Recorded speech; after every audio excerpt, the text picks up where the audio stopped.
I was being taught what capturing something from beginning to end looked like. Now, 20 years later, I coach many nonprofit founders, and they still struggle with the concept of capturing the process. And I'm not talking the vault, the bank account only. I'm talking about institutional knowledge, right? The legacy points of the organization. When did the organization start? Why did it start? What were the early days like?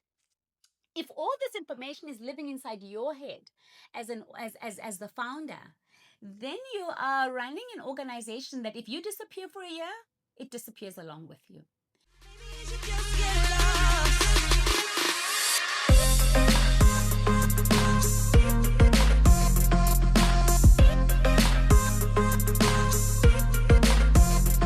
Hello everyone, and welcome back to episode number 2.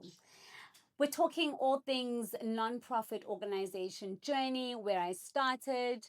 And in the last episode, I spoke about the audacity of 18. And today, I want to talk about passion versus process. And the importance back then that I learned that passion alone, purpose alone is not enough. It's got to be fueled by some sort of process, by some sort of plan, because without that, purpose is great and you're just expecting a lot from God. But generally, your purpose and your purpose and your passion needs to be fueled by something more substantial. And I didn't know what that meant. It was cute in my early 20s when I'd get a call and, Sibu, we need you to be in Johannesburg. Sibu, we need you to sail on the seas of the Atlantic Ocean from Cape to Rio and go and speak on behalf of young people in Rio de Janeiro, Brazil. It was cool, jumping on planes, going across the world. But I realized in those early years that there was no planned thinking or process around everything that I did. In fact, dare I say that I could have gotten a lot more out of those early days, but I didn't quite use those days to my advantage. Looking back, of course, this is pre the world of social media, so I forgive myself for not taking that many pictures. But thank goodness for Google, because if you're to Google me, baby. It's all on Google. But I really didn't capitalize. I really didn't use those early days to kind of formulate, plan, process the passion and the purpose. And this is what I call, now looking back, the garage days. You know, when you're working on an automobile and you don't want anyone to see it. You've got moments where you're panel beating in the garage. You're looking at it. You wake up every day. But no one sees this, right? And there's some days you're like, yeah, I'm on the right track with this. This is looking good. This baby's looking good. And then there are some days you're just like, yo, what spray painting color is this? You know? But no one sees what you're putting together. One may argue that, Sibu, even the unplanned procedural days that you had, all were stepping stones and building blocks to get you to where you are. But I really want to emphasize today about the importance of planning and process. And now looking back, how I wish I'd had a journal to write down those early years of figuring things out when you've just started a nonprofit organization. Look, at the time, my organization still wasn't registered. I was still working for Love Life.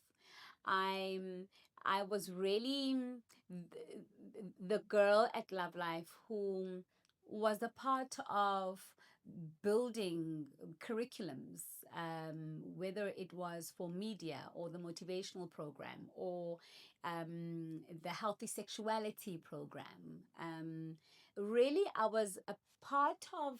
And funny, when I think back, it didn't seem like process to me, but that's exactly what it was.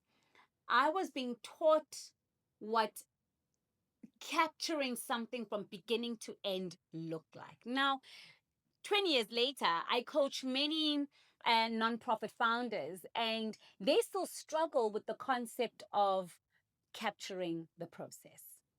Capturing the process is important to fuel your passion because we are building organizations here that need to live beyond you.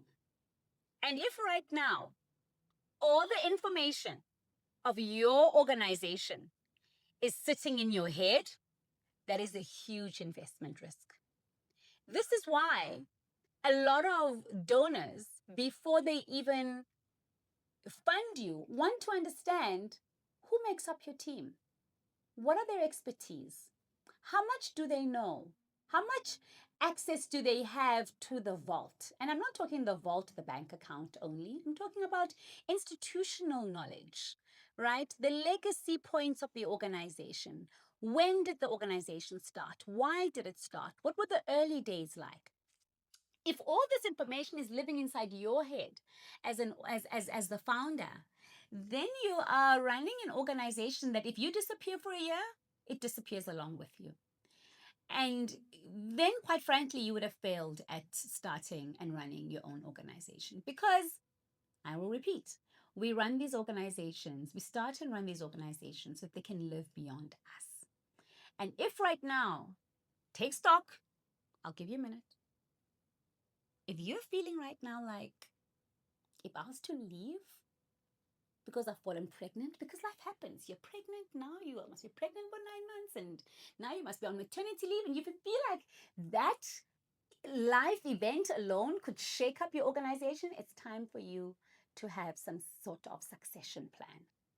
Some plan, process, once again, that allows the passion to live on when you are not around. And so those early days of working at Love Life really helped me shape the understanding that alone purpose and passion are not going to be enough. Very often, I think as founders, you go on the bravery that I was born for this. I'll figure it out as I go along. And look, there's a place for that. There's a place for failing forward, right? There's a place for and a time for things will kind of shape up as you go along. And you want to kind of learn and make your mistakes as you go along.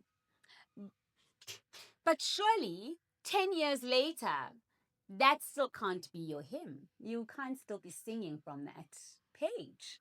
You have got to, at this point, have understood that even the process of, or even the plan of getting the right board members, the right volunteers, the right employees, the right programs that fit the vision, that's all process. And that process right now is living in your head as the founder, but it's got to be documented. And learning this very early on helped me to process the work that I do today. So, if you're a founder at this point, even if it is not in the nonprofit space, so even if it's for profit, it is very important, especially in this digital age, to capture the process. Let it live in a space where others will have access to, in the vault of the organization.